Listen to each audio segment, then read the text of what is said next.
478. Then, with his God possessed before the shrine, these words proceeded from his mouth divine. O goddess born, for heaven's appointed will, with greater auspices of good than ill, foreshows thy voyage and thy course directs, thy fates conspire, and Jove himself protects.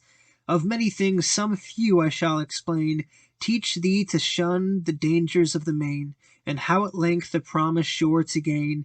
The rest the fates from Helenus conceal, and Juno's angry power forbids to tell. All right, I have a lot to tell you. There's a lot I could say. You will have success. There's more good news to tell you than bad news, but I can't tell you everything because the fates are concealed from Helenus. I don't have access to everything, and Juno doesn't want me to tell you everything either.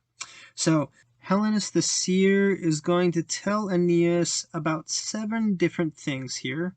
So he's going to give him kind of an overview of what's going to happen in the first section. And then he's going to talk about this sign that Aeneas is going to see when he finally gets home. He'll know he's at his destined home when he sees this. And then he's going to give some advice on where to avoid as he's sailing, how to please the gods in general, number 4, as he's giving sacrifices in the future. He's going to warn him, number 5, about Scylla and Charybdis, these sea monsters. He's going to encourage Aeneas to appease Juno. And then he's finally going to tell Aeneas, by the way, you're going to go into the underworld as well. So those are the 7 kind of sections, and we'll break them down a bit. 489. First then, that happy shore that seems so nigh will far from your deluded wishes fly. Long tracts of sea divide your hopes from Italy. For you must cruise along Sicilian shores and stem the currents with your struggling oars, then round the Italian coast your navy steer, and after this to Circe's island veer, and last, before your new foundations rise, must pass the Stygian lake and view the nether skies.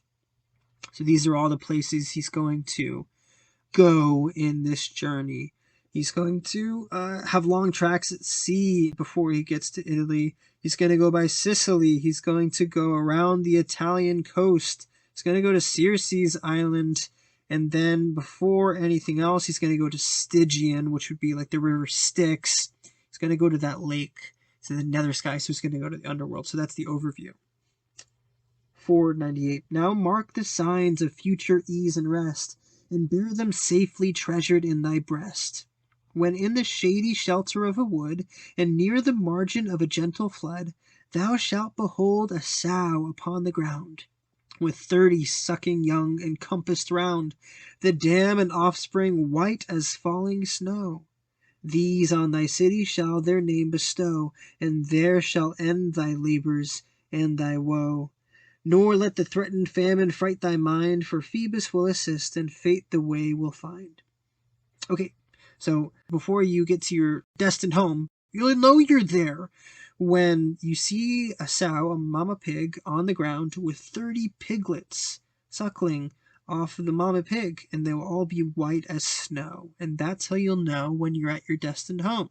By the way, don't worry about the famine. It's not going to be a big deal because Apollo will help you and fate will make a way through it. Number 3, let not thy course to that ill coast be bent, which fronts from far the Epirian continent. Those parts are all by Grecian foes possessed. The savage Locrians here the shores infest. Their fierce Idomeneus his city builds, and guards with arms the Salentinian fields.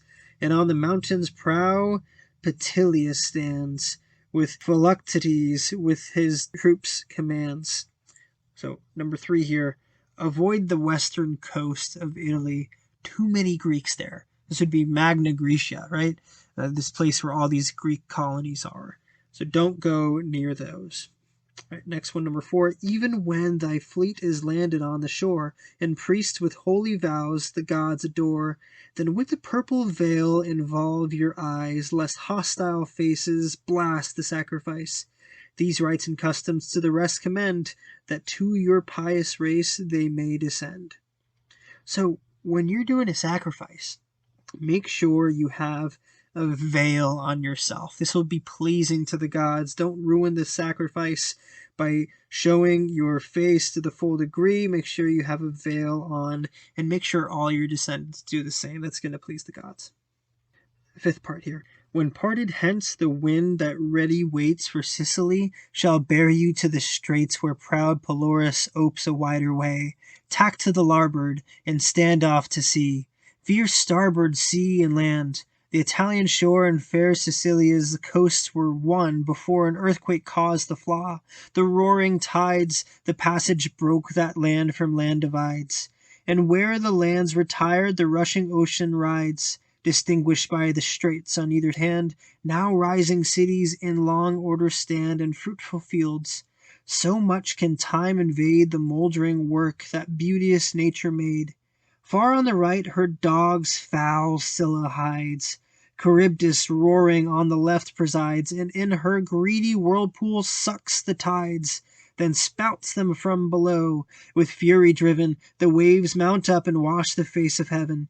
But Scylla from her den with open jaws the sinking vessel in her eddy draws, then dashes on the rocks. A human face and virgin bosom hides her tail's disgrace. Her parts obscene below the waves descend, with dogs enclosed and in a dolphin end. It is safer then to bear aloof to sea and coast Pachynus, though with more delay, than once to view misshapen Scylla near, and the loud yell of watery wolves to hear. Okay, so when you've left, make sure you go this proper way. Back in the day, Italy and Sicily used to be connected, but there was this violent earthquake that split them apart. And, it looks all settled and fine now, but beware, because Scylla and Charybdis, these sea monsters, are there. Charybdis is the one who has these whirlpools, and she sucks all the ships in and then spits them back out, and it just wreaks havoc. And then Scylla is this hydra kind of creature. She has these 6 snake kind of heads, and then she has these dogs on her body, and so she'll just rip people apart too. And so be sure to avoid Scylla and Charybdis at all costs. It's best to go around all of Sicily and not even mess with them. Section 6. Besides, if faith to Helenus be due, and if prophetic Phoebus tell me true, do not this precept of your friend forget, which therefore more than once I must repeat. Above the rest, great Juno's name adore. Pay vows to Juno. Juno's aid implore. Let gifts be to the mighty queen designed, and mollify with prayers her haughty mind. Thus at the length your passage shall be free, and you shall safe descend on Italy. More than anything else, remember, appease Juno. And then finally, number 7. Arrived at Cumae, when you view the flood of black Avernus, and the sounding wood, the mad prophetic Sibyl you shall find. Dark in a cave and on a rock reclined, she sings the fates, and in her frantic fits, remember that's the ecstatic state that she's in, right? Actually, just fun fact, this Sibyl, there would be like carbon monoxide coming out of this cave where she's thought to have been, and so she would have been acting funny, right? People around that are not normal, so the frantic fits there. The notes and names inscribed to leafs commits. What she commits to leafs in order laid before the cavern's entrance are displayed. Unmoved they lie. But if a blast of wind without, or vapors issue from behind, the leaves are borne aloft in liquid air, and she resumes no more her museful care, nor gathers from the rocks her scattered verse, nor sets in order what the winds disperse. Thus, many not succeeding, most upbraid the madness of the visionary maid, and with loud curses leave the mystic shade. Think it not loss of time a while to stay, though thy companions chide thy long delay, though summoned to the seas, though pleasing gales invite thy course and stretch thy swelling sails.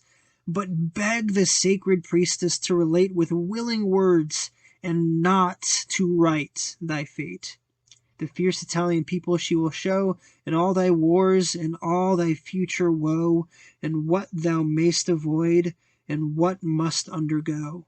She shall direct thy course, instruct thy mind, and teach thee how the happy shores to find. This is what heaven allows me to relate. Now part in peace, pursue thy better fate, and raise by strength of arms the Trojan state. So the last thing of what he suggests, hey, go to Cumae and go to Avernus, this entrance to the underworld, and then talk to the Sibyl there, the prophetess of Apollo. And what she likes to do when people ask her to discern Apollo's words, she'll write them on leaves and then she'll put them in order in the front of the cave. And as long as they're there, it's fine. And you can read across the leaves your fate. But heaven forbid there's a wind or any small thing that disrupts the leaves, she won't fix them for you. She won't tell you what your fate was, and she's not interested in being a prophetess anymore. So whatever it takes, however long it takes, it will be well worth your time if you don't let that happen. Beg her to just tell you and not write your fate on the leaves like she usually does. And if you can do that, then this is what you'll find out. You'll find out what your people are going to look like, what the fierce Italian people that you'll interact with, what they'll be like, what wars you'll have to go through, what woes you'll have to go through, and which ones you can probably avoid if you do it right. And that will be really valuable information for Aeneas, and so that's the end of this prophet's words. All right, so there's a lot of detail there, but lots of things to be fulfilled here. We're looking for like 7 things for Aeneas to either try to make happen or allow to happen, be confirmed when they do happen, like the suckling pigs and all of that. So moving on to a bigger section now, 593. This, when the priest with friendly voice declared, he gave me license and rich gifts prepared. Bounteous of treasure he supplied my want, with heavy gold and polished elephant, should be ivory. The Dodonian cauldrons put on board, and every ship with sums of silver stored. A trusty coat of mail to me he sent, thrice chained with gold, for use and ornament. The helm of Pyrrhus added to the rest, that flourished with a plume and waving crest. Nor was my sire forgotten, nor my friends, and large recruits he to my navy sends. Men, horses, captains, arms, and warlike stores, supplies, new pilots, and new sweeping oars. Meantime my sire commends to hoist our sails, lest we should lose the first auspicious gales. Remember, his sire would be his father Anchises. The prophet blessed the parting crew, and last, with words like these, his ancient friend embraced. Old happy man, the care of gods above, whom heavenly Venus honored with her love, and twice preserved thy life when Troy was lost, behold from far the wished Ausonian coast. There land, but take a larger compass round, for that before is all forbidden ground. The shore that Phoebus has designed for you at farther distance lies, concealed from view. Go happy hence, and seek your new abodes, blessed in a son and favored by the gods. For I with useless words prolong your stay, when southern gales have summoned you away. Nor less the queen our parting thence deplored, nor was less bounteous than her Trojan lord. A noble present to my son she brought, a robe with flowers on golden tissue wrought, a Phrygian vest, and loads with gifts beside of precious texture and of Asian pride. Accept, she said, these monuments of love, which in my youth with happier hands I wove. Regard these trifles for the giver's sake. It is the last present Hector's wife can make. Thou call'st my lost Astyanax to mind. In thee his features and his form I find, his eyes so sparkled with a lively flame. Such were his motions, such was all his frame. And ah, had heaven so pleased, his years had been the same. With tears I took my last adieu, and said, your fortune, happy pair already made, leaves you no farther wish. My different state, avoiding one, incurs another fate. To you a quiet seat the gods allow. You have no shores to search, no seas to plough, no fields of flying Italy to chase. Deluding visions in a vain embrace, you see another Simois, and enjoy the labour of your hands, another Troy, with better auspice than her ancient towers, and less obnoxious to the Grecian powers. If e'er the gods, whom I with vows adore, conduct my steps to Tiber's happy shore, if ever I ascend the Latian throne, and build a city I may call my own, as both of you our birth from Troy derive, so let our kindred lines in concord live, and both in acts of equal friendship strive. Our fortunes, good or bad, shall be the same, the double Troy shall differ but in name, that what we now begin may never end, but long to late posterity descend. Okay, so these are pretty much the goodbyes. First, Helenus the seer, the son of Priam, the king here, he gives all of these gifts, all of this stuff, and you can kind of read through and get some details, but says, go in peace. You're blessed by the gods. You're blessed with the sun. You have a lot. So get going. Remember some of the things I told you. And then the queen says the same thing. Hey, it was, here's all this stuff. Here's some love from us. Your son, he reminds me so much of my son who was taken from me. And they say their farewells, right? And so they're going to leave, and Aeneas kind of says these parting words: if I ever finally get to where I'm going, I'll never forget you guys, and let's always remember each other as Trojans, and may our descendants always be friends. And so it's a really, it's a fun farewell. 661. Near the Ceronian rocks our course we bore, the shortest passage to the Italian shore. Now had the sun withdrawn his radiant light, and hills were hid in dusky shades of night. We land, and on the bosom of the ground a safe retreat and a bare lodging found. Close by the shore we lay, the sailors keep their watches, and the rest securely sleep. The night, proceeding on with silent pace, stood in her noon, and viewed with equal face her steepy rise and her declining race. Then wakeful Palinurus rose to spy the face of heaven in the nocturnal sky, and listened every breath of air to try, observes the stars and notes their sliding course, the Pleiads, Hyades, and their watery force, and both the Bears is careful to behold, and bright Orion armed with burnished gold. Then when he saw no threatening tempest nigh, but a sure promise of a settled sky, he gave the sign to weigh. We break our sleep, forsake the pleasing shore, and plough the deep. And now the rising morn with rosy light adorns the skies, and puts the stars to flight, when we from far, like bluish mists, descry the hills and then the plains of Italy. Achates first pronounced the joyful sound, then Italy! The cheerful crew rebound. My sire Anchises crowned a cup with wine, and offering thus implored the powers divine: Ye gods, presiding over lands and seas, and you who raging winds and waves appease, breathe on our swelling sails a prosperous wind, and smooth our passage to the port assigned. The gentle gales their flagging force renew, and now the happy harbor is in view. Minerva's temple then salutes our sight, placed as a landmark on the mountain's height. We furl our sails and turn the prows to shore. The curling waters round the galleys roar.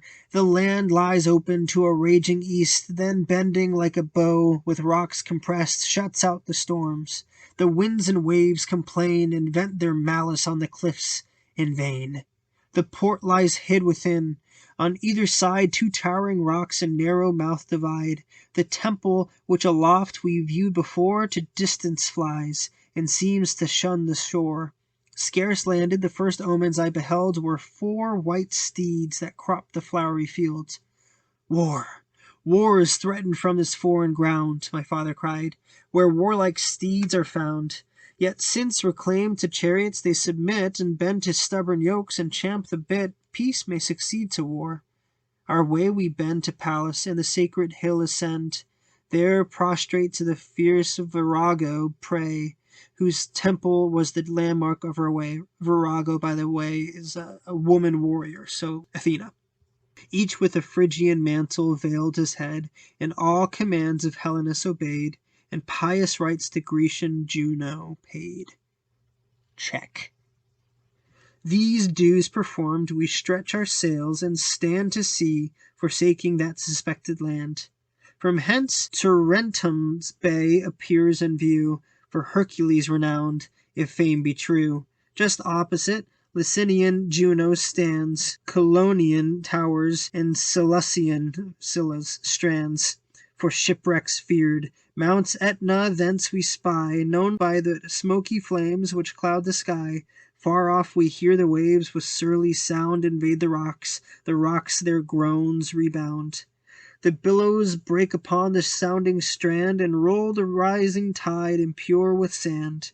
Then thus Anchises, in experience old, it is that Charybdis which the seer foretold, and those the promised rocks. Bear off to sea! With haste the frighted mariners obey. First Palinurus to the larboard veered, then all the fleet by his example steered. To heaven aloft on ridgy waves we ride, then down to hell descend when they divide. And thrice our galleys knocked the stony ground, and thrice the hollow rocks returned the sound, and thrice we saw the stars that stood with dews around. The flagging winds forsook us with the sun, and wearied on Cyclopean shores we run. Okay, so they're off, right? So they're leaving their friends from this other version of Troy that they found, and it was really comforting and inspiring, but they have a job to do still. They still have to find their home. And so their pilot is looking at the stars, the Pleiades and the Hyades and the Bears are all these constellations, Orion, and kind of trying to discern when it's time to leave. And so when he says it's time to leave, they leave. And finally, they see it, Italy. And when they get to Italy, they go to Minerva's temple that they see. This would be Athena, right? And they pay her homage, they make sacrifices, and they see this omen of these white horses. They look like war horses, but then they also are willing to kind of submit to the yoke. And so maybe it won't be so bad. There's war, but it can be constrained. It could be controlled. And then they make sure to give pious rites to Juno when they get there. So they make sacrifices and try to please her as well. Well, they continue on, and they're making their way up north on the east side of Italy. And after they've gone for a while, they realize, oh my goodness, this is Scylla and Charybdis territory here. And they freak out to try to get out of there as quick as possible when they realize where they're at. And then we have this kind of ominous last line that we read. They land on Cyclopean shores. So something with a cyclops. Sound familiar, right? 747. The port capacious meaning spacious, secure from wind, is to the foot of thundering Etna joined. By turns a pitchy cloud she rolls on high, by turns hot embers from her entrails fly, in flakes of mounting flames that lick the sky. So Mount Etna is like a volcano here. Oft from her bowels massy rocks are thrown, and shivered by the force come piecemeal down. Oft liquid lakes of burning sulphur flow, fed from the fiery springs that boil below. And Calidus, they say, transfixed by Jove, with blasted limbs came tumbling from above, and where he fell the avenging father drew this flaming hill, and on his body threw. As often as he turns his weary sides, he shakes the solid isle, and smoke the heavens hides. In shady woods we pass the tedious night, where bellowing sounds and groans our souls affright, of which no cause is offered to the sight. Not for one star was kindled in the sky, nor could the moon her borrowed light supply, for misty clouds involved the firmament, the stars were muffled, covered, and the moon was pent.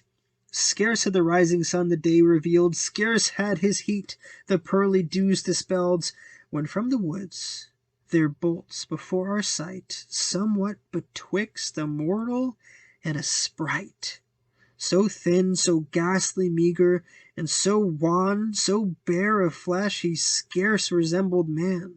This thing, all tattered, seemed from far to employ our pious aid, and pointed to the shore. We look behind, and view his shaggy beard. His clothes were hagged with thorns, and filth his limbs besmeared. The rest, in mien, in habit, and in face, appeared a Greek, and such indeed he was. Okay, so they go by this ominous Mount Etna volcano, and the story goes Enceladus, mentioned here, is a giant that was thrown to the earth by Jupiter, Zeus, Jove here, and Jove put Mount Etna on top of him. So every time this giant moves, that's what's making the mountain have all this activity. So they're in this kind of already freaky place, right? It's giving off so much smoke and just whatever that it's dark. And so it's a creepy place already, and they land in this place, and from the woods they see this thing. This is what he says. Somewhere between a mortal, a man, and a ghost sprite. He looks so pale, so wan, so bare of flesh that he scarce resembled man. This guy is not looking good. But it's a Greek who's not looking good and asking for their help. So we've seen this before. Let's see how they take it. 781. He cast on us from far a frightful view, whom soon for Trojans and for foes he knew, stood still and paused. Then all at once began to stretch his limbs, and trembled as he ran. Soon as approached, upon his knees he falls, and thus with tears and sighs for pity calls. Now by the powers above, and what we share from nature's common gift, this vital air, O Trojans, take me hence. I beg no more, but bear me far from this unhappy shore. It is true, I am a Greek, and farther on among your foes besiege the imperial town. For such demerits, if my death be due, no more for this abandoned life I sue. This only favour let my tears obtain, to throw me headlong in the rapid main. Since nothing more than death my crime demands, I die content to die by human hands. He said, and on his knees my knees embraced. I bade him boldly tell his fortune past, his present state, his lineage and his name, the occasion of his fears, and whence he came. The good Anchises raised him with his hand, who, thus encouraged, answered our demand. From Ithaca, my native soil, I came to Troy, and Echemenides my name. Me my poor father with Ulysses sent. Oh, had I stayed with poverty content! But fearful for themselves, my countrymen left me forsaken in the Cyclops' den. The cave, though large, was dark. The dismal floor was paved with mangled limbs and putrid gore. Our monstrous host, of more than human size, erects his head and stares within the skies, bellowing his voice, and horrid is his hue. Ye gods, remove this plague from mortal view. The joints of slaughtered wretches are his food, and for his wine he quaffs the streaming blood.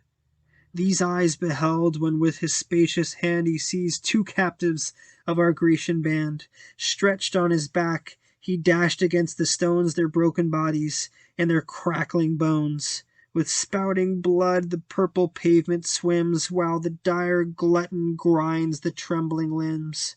Not unrevenged Ulysses bore their fate, not thoughtless of his own unhappy state. For gorged with flesh, and drunk with human wine, while fast asleep the giant lay supine, snoring aloud and belching from his maw his indigested foam and morsels raw. We pray, we cast the lots, and then surround the monstrous body stretched along the ground. Each, as he could approach him, lends a hand to bore his eyeball with a flaming brand. Beneath his frowning forehead lay his eye, for only one did the vast frame supply. But that a globe so large, his front it filled, like the sun's disk or like a Grecian shield. The stroke succeeds, and down the pupil bends. This vengeance followed for our slaughtered friends. But haste, unhappy wretches, haste to fly, your cables cut, and on your oars rely. Such, and so vast, as Polypheme appears, 100 more less hated island bears. Like him in the caves they shut their woolly sheep. Like him their herds on tops of mountains keep. Like him with mighty strides they stalk from steep to steep. And now 3 moons their sharpened horns renew. Since thus in woods and wilds obscure from view I drag my loathsome days with mortal fright, and in deserted caverns lodge by night. Oft from the rocks the dreadful prospect see of the huge Cyclops, like a walking tree. From far I hear his thundering voice resound, and trampling feet that shake the solid ground. Cornels and savage berries of the wood, and roots and herbs have been my meagre food. While all around my longing eyes I cast, I saw your happy ships appear at last. On those I fix my hopes, to these I run. It is all I ask, this cruel race to shun. What other death you please yourselves bestow. Alright, so they're on this Cyclopean island. They don't know it's a Cyclopean island yet. And while they're there, this Greek shows up, and he's asking for their pity. Now, this is not in Homer. If you've read the Odyssey, then you know that Odysseus and some of his fellow Greeks were trapped in this cave, right? And the Cyclops was eating them slowly, and so they finally bored his eye out. And so that's recounted here. But what we're told is that Epimenides here was left behind. That jerk Ulysses did not take his fellow countrymen with him. And so he's telling the story, and then he kind of cuts himself off, and he says, listen, we got to get out of here. Polyphemus was one of the Cyclops, but there's a bunch more around here. So let's leave. Let's go right now. And again, if you're going to kill me, that's fine. I just don't want to die here. Can you please take me with you? So now the Trojans have to decide what they're going to do. I mean, really, this is very similar to the Trojan horse incident in a lot of ways. And I think Virgil's doing that intentionally. So what are the Trojans going to do with this? Line 863. Scarce had he said, when on the mountain's brow we saw the giant shepherd stalk before his following flock, and leading to the shore a monstrous bulk, deformed, deprived of sight, his staff a trunk of pine to guide his steps aright. His ponderous whistle from his neck descends, his woolly care their pensive lord attends. This only solace his hard fortune sends.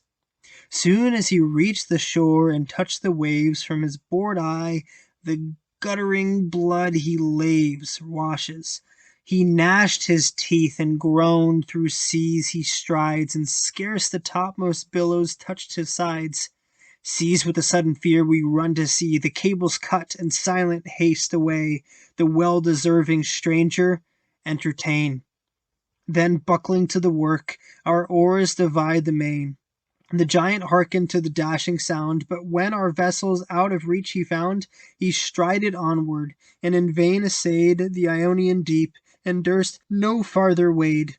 With this he roared aloud, the dreadful cry shakes earth and air and seas, the billows fly before the bellowing noise to distant Italy. The neighboring Etna trembling all around, the winding caverns echo to the sound. His brother Cyclops hear the yelling roar, and rushing down the mountains crowd the shore. We saw their stern, distorted looks from far, and one-eyed glance that vainly threatened war. A dreadful council with their heads on high, the misty clouds above their foreheads fly, not yielding to the towering tree of Jove, or tallest cypress of Diana's grove. New pangs of mortal fears our minds assail. We tug at every oar, and hoist up every sail, and take the advantage of the friendly gale. Forewarned by Helenus, we strive to shun Charybdis gulf, nor dare to Scylla run. An equal fate on either side appears. We, tacking to the left, are free from fears. For from Pelorus point the north arose, that's the north wind, and drove us back where swift Pantagius flows. His rocky mouth we pass, and make our way by Thapsus and Megara's winding bay. This passage Epimenides had shown, tracing the course which he before had run, right o'er against Plemmyrium's watery strand. There lies an isle once called the Ortygian land, Alpheus, as old fame reports, has found from Greece a secret passage underground, by love to beauteous Arethusa led, and mingling here they roll in the same sacred bed. As Helenus enjoined, we next adore Diana's name, protectress of the shore. With prosperous gales we pass the quiet sounds of still Alorus and his fruitful bounds. Then doubling Cape Pacanus, we survey the rocky shore extended to the sea. The town of Camarine from far we see, and fenny lake undrained by fate's decree. In sight of the Galoan fields we pass, and the large walls where mighty Gela was. Then Agragas with lofty summits crowned, long for the race of warlike steeds renowned. We pass Selinus and the palmy land, and widely shun the Lilybaean strand, unsafe for secret rocks and moving sand. At last on shore the weary fleet arrive, with Drepanum's unhappy port received. Here, after endless labors, often tossed by raging storms and driven on every coast, my dear, dear father, spent with age, I lost. Ease of my cares and solace of my pains, saved through 1,000 toils, but saved in vain the prophet who my future woes revealed. Yet this, the greatest and the worst concealed, and dire Selina, whose foreboding skill denounced all else, was silent of the ill. This my last labor was. Some friendly god from thence conveyed us to your blessed abode. Thus to the listening queen the royal guest his wandering course and all his toils expressed, and here concluding, he retired to rest. All right, so the end of book 3, and we have the first thing in this section was the Trojans decide to definitely leave the island when they see the Cyclops come. So Polyphemus is coming, and he's groaning, and he's washing out his eye. Ew, right? It's all bloody, and there's this gross description of it. And they say, okay, let's get out of here, and let's get out of here as quietly as possible. And the Cyclops comes, but then he realizes that they're leaving. He can hear them leaving, and so he lets out this dreadful cry that shakes Mount Etna, and then all the Cyclops hear all the commotion and come down the mountain and crowd the shore, and they're all just this dreadful sight, and they look like they're just ready to go to war. But they get out of there, luckily the Trojans, and now they have this Greek with them. And so, like Helena said, they say, okay, let's not mess with Scylla or Charybdis. Where do we go from here? And it actually turns out the Greeks helping them, right? The Greeks taking them around Sicily. And so all of these descriptions are descriptions of these places, sometimes with references to some mythology and stuff like that. And they pretty much while they're going, they're making their way from northeast Sicily all the way around the coast of Sicily, and they end up in northwest Sicily. And so that's the main thing to realize there. But then we get this important thing right before the storm that started book 1. Right before all that happened, where, interesting, by the way, some friendly god from thence conveyed us to your blessed abode. So that's interesting. Aeneas, does he know that Juno's doing this? Is he calling Juno a friendly god? Something to think about. But right before that happened, he lost his father. And so that's kind of the woe that's been most recent. His most recent pain is that Anchises is now gone. He's dead. So that's how we finish his story. And he's tired, and Aeneas goes to bed. That's the end of book 3.